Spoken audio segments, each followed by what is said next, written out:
This episode is brought to you by Elevate OS, the only all-in-one community operating system.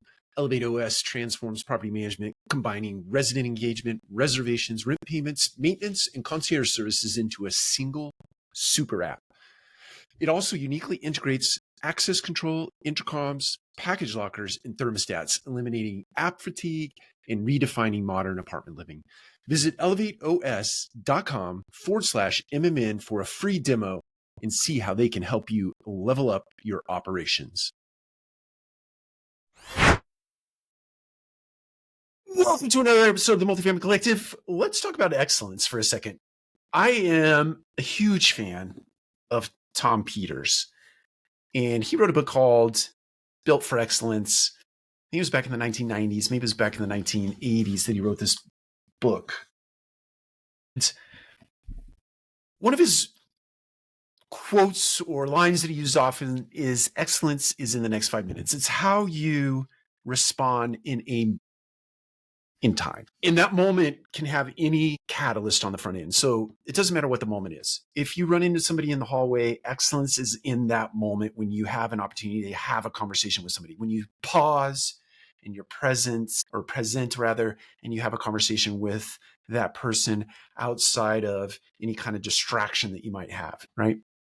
I use a cell phone on purpose because that thing is constant distraction. And then I think there's excellence in how you show up in the middle of a crisis. If something happens in your property management world and it's just nuts and chaos, how you show up in that moment, how you respond in that moment, how you're there for others in that moment, how you lead in that moment, how you make your voice matter in that moment, how you help other people feel in that moment, that's excellence. So many times we get focused on the metrics in property management. We think excellence is great occupancy. We think excellence is great NOI. We think excellence is raising rent 20% over the course of a couple of years or in 1 year. That's really excellent, but it's not the excellence we're talking about here.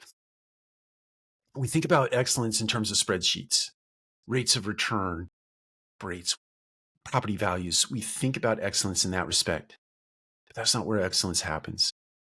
Excellence happens in how we show up in the micro moments of our lives, for our team members, for our business partners, for our customers, for our investors. Sometimes investors have things that happen in their lives. You have to exit investments because of some life circumstance. How we show up in that moment and we treat that individual, how we treat them in that moment, that's excellence. You put together enough excellence in the micro moments in your organization, and then the default of that is that big excellence happens in your team member experiences, in your customer experiences, in your business partners. Don't forget about the business partners. Big excellence shows up there. And big excellence shows up for your investors. So think about how you show up in moments. Don't think about excellence in a spreadsheet. Don't think about excellence in a great report that demonstrates that you're knocking it out of the park from a statistical basis. Think about excellence in how you show up for others, how others show up for you, how collectively you're a beneficial presence for one another, because we're in it every day. We spend more time. You've heard it a million times. We spend more time with the people that we work with than we do with people at home. So how we show up in those moments for those individuals, that's excellence, or your opportunity for it. Take care. We'll talk to you again soon.